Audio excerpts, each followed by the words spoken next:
چہرے انور کو گرد آلود کرتے، آپ کے جسم مبارک پر جب مٹی ڈالتے، خاک ڈالتے، تو اس وقت سیدہ زینب رضی اللہ تعالی عنہ آپ پانی کو لے کر پھر آپ کے چہرے مبارکہ کو دھلتی اور پھر کپڑوں سے صاف کیا کرتی تھی۔ تو بہت سی ایسی خدمت ہے جو سیدہ زینب رضی اللہ تعالی عنہا کے دعوت میں آئی ہے۔ پھر اس کے بعد زینب، اس کا جو مطلب ہے، اس کا مطلب حسین اور خوشبودار پودے کو زینب کہا جاتا ہے، اسی معنی میں زینب نام رکھا جاتا ہے۔ لیکن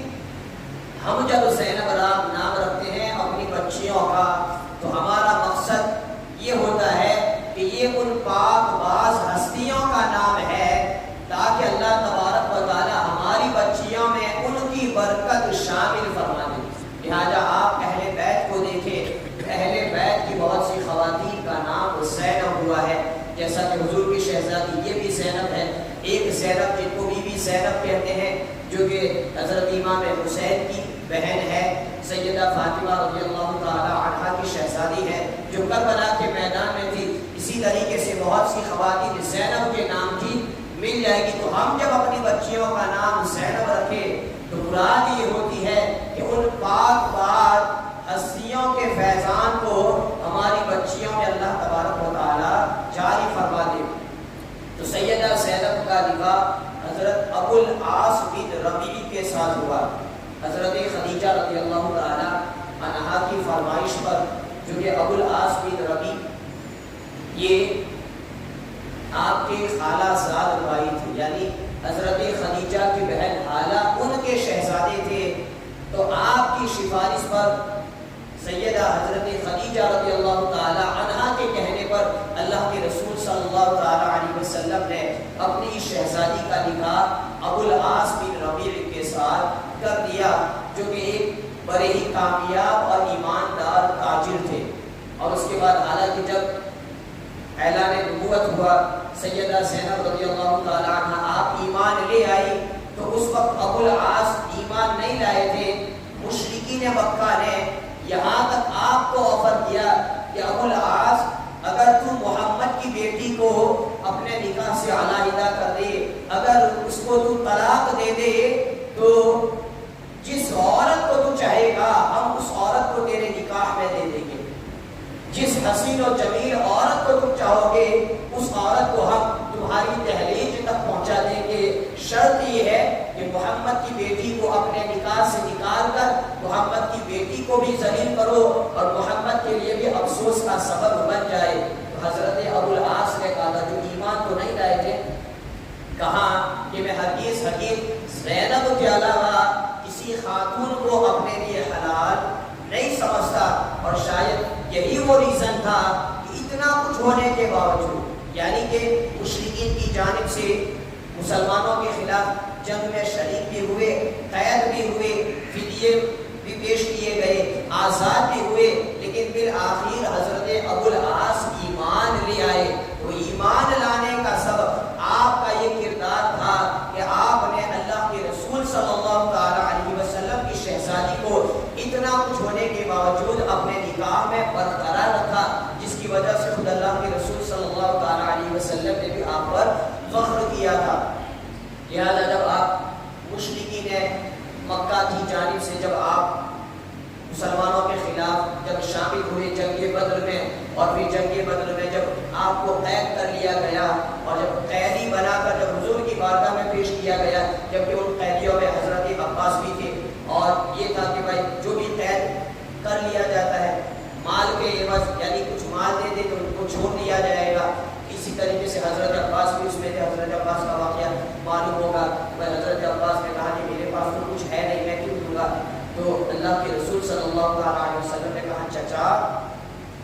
وہ مال جو تم نے چھپایا ہے اور صرف تم نے اپنی بیوی کو بتایا ہے، کیا وہ تمہارا نہیں ہے؟ حضرت عباس تعجب میں پڑ گئے، جس مال کے تعلق سے صرف مجھے اور میری بیٹی میری بیوی کو معلوم ہے، میرے بھتیجے کو کیسے معلوم ہوا؟ تو آپ بھی اس وقت ایمان لے آتے۔ بہرحال تو یہ تھا قانون کہ کسی کو قید کر لیا جائے تو مال ان کی جانب سے اگر کوئی دے دے تو پھر ان کو چھوڑ دیا جاتا ہے۔ لہذا ادھر ابو العاص ہے اور جو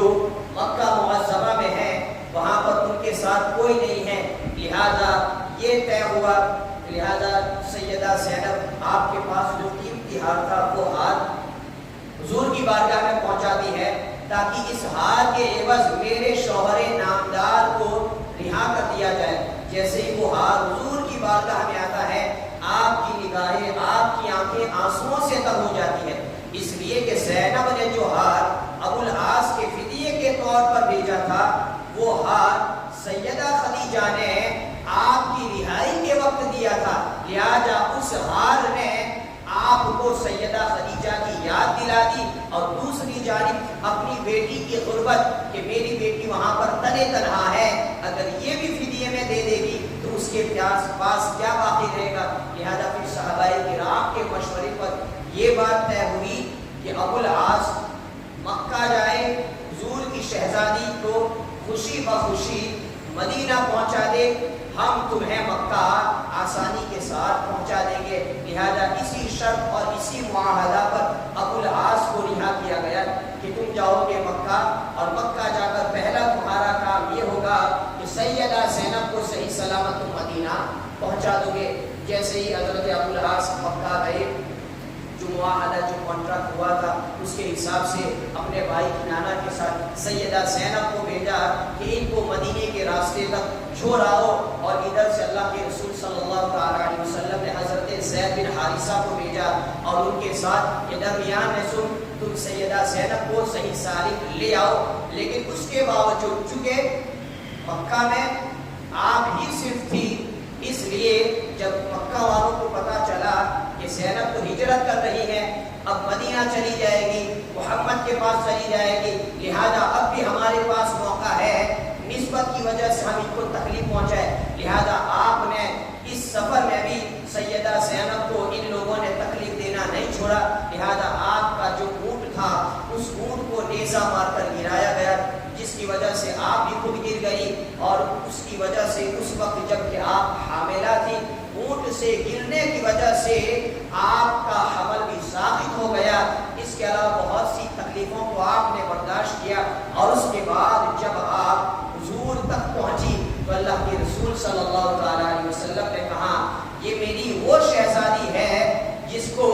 مجھ تک آنے میں یعنی ہجرت کرنے میں جتنی تکلیفوں کو سب کا سامنا کرنا پڑا اور کسی کو اتنی تکلیفوں کا سامنا نہیں کرنا پڑا۔ اور ادھر اللہ کے رسول صلی اللہ تعالی علیہ وسلم کا دربار کہ جس نے سیدہ زینب کے جانور کو نیزہ مارا تھا، آپ کو گرا دیا تھا، جس کی وجہ سے آپ کا حمل ثابت ہو گیا تھا، آپ پر ظلم کیا تھا، ایک وقت وہ آیا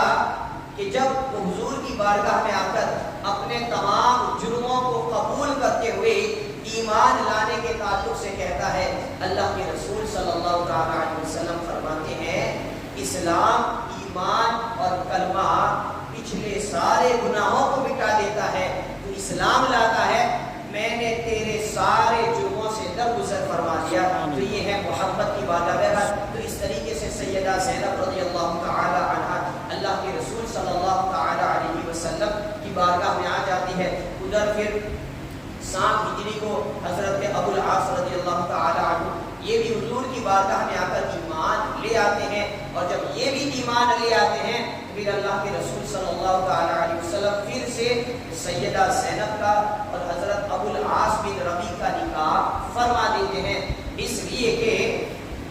اس وقت مومن اور کافر، مومنہ اور کافرہ ان کے درمیان نکاح اور وہ مسائل آج جو ہے وہ نہیں تھے۔ اگر مومنہ عورت ہے تو وہ کافر مرد کے ساتھ نکاح کر سکتی تھی، تو اسی لیے سیدہ زینب ایمان لا چکی تھی، حضرت ابو العاص ایمان نہ لائے تھے، اس کے باوجود آپ ان کے ساتھ رہتی تھی کیونکہ اس وقت یہ مسائل نہیں تھے۔ لیکن جب اختلاف دارین ہوا، یعنی سیدہ زینب نے مکہ کو چھوڑا اور مدینہ میں جب آ گئی تو اختلاف دارین یعنی ملک کا بدل جانا پھر یہ نکاح کو توڑ دیتا ہے، لہذا پھر سے اللہ کے رسول صلی اللہ تعالی علیہ وسلم نے ان دونوں کا نکاح یعنی تجدید نکاح فرما دیا۔ لیکن جب پھر چونکہ اسلام تو قرآن پر تدریج نازل ہوا ہے، یک بار کی نازل نہیں ہو گیا، لیکن جب یہ آیت کریمہ نازل ہوئی وَلَا تَنكِحُوا الْمُشْرِكَاتِ حَتَّى يُؤْمِنْ، یعنی مشرکات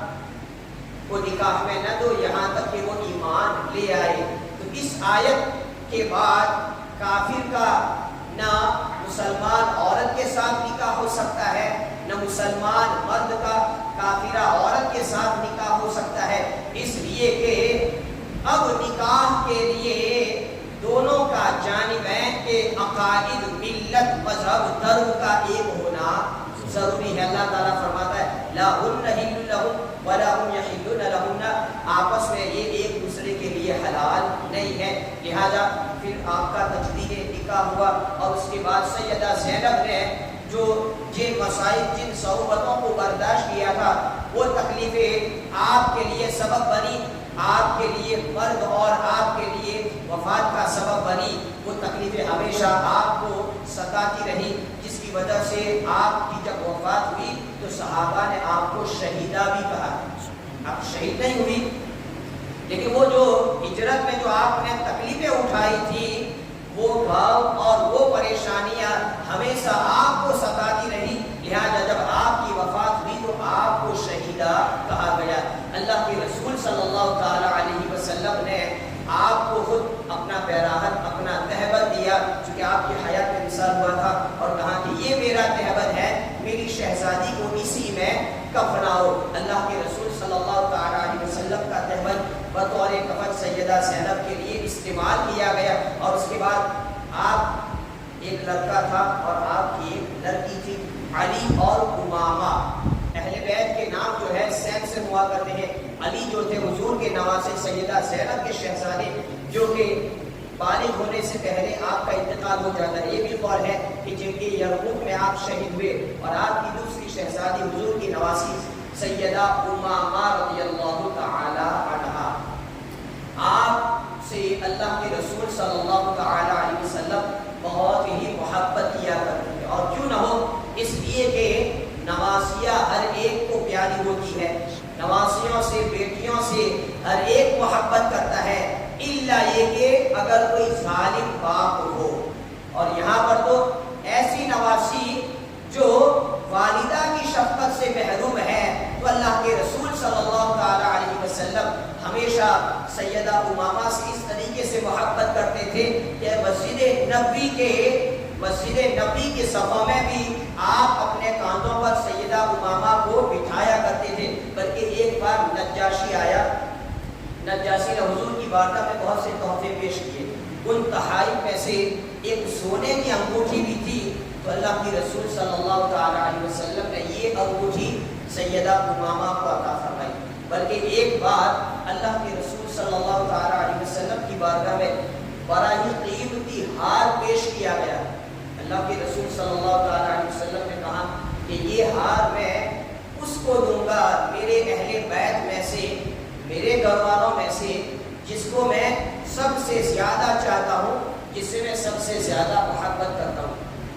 ازواج مطہرات نے سوچا کہ واقعی میں یہ تو عائشہ کی قسمت ہی میں جائے گا، چونکہ حضرت عائشہ صدیقہ رضی اللہ تعالی عنہا کے ساتھ اللہ کے رسول صلی اللہ تعالی علیہ وسلم کی جو محبت تھی وہ اور تھی. جیسا کہ میں نے کل کہا، ازواج مطہرات میں حضرت عائشہ صدیقہ رضی اللہ تعالی عنہا، آپ اسی لیے آپ کو حمیرہ، آپ کا لقب حمیرہ ہے، سب سے زیادہ محبت کرتے تھے. تو ازواج نے سوچا کہ یہ ہاتھ تو عائشہ کی قسمت میں جائے گا، لیکن پھر اللہ کے رسول صلی اللہ تعالی علیہ وسلم نے کیا کہا تھا، جس کو میں سب سے زیادہ محبت کروں گا، لہذا وہ ہاتھ آپ نے خود اپنے ہاتھوں سے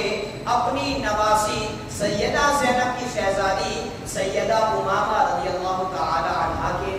گلے میں آپ نے باندھا. تو یہ ہوا سیدہ زینب کا مختصر تعارف، جو کہ اللہ کے رسول صلی اللہ تعالی علیہ وسلم کی سب سے بڑی شہزادی ہے. سیرت کی کتابوں میں آپ دیکھیں گے جیسی جیسی بڑی کتاب ہے، اسی طریقے سے آپ کو حضور کی شہزادیوں کا تذکرہ مل جائے گا. وآخر دعوانا الحمدللہ رب العالمین. تو ایک مسئلے ہیں کہ شارٹ بیان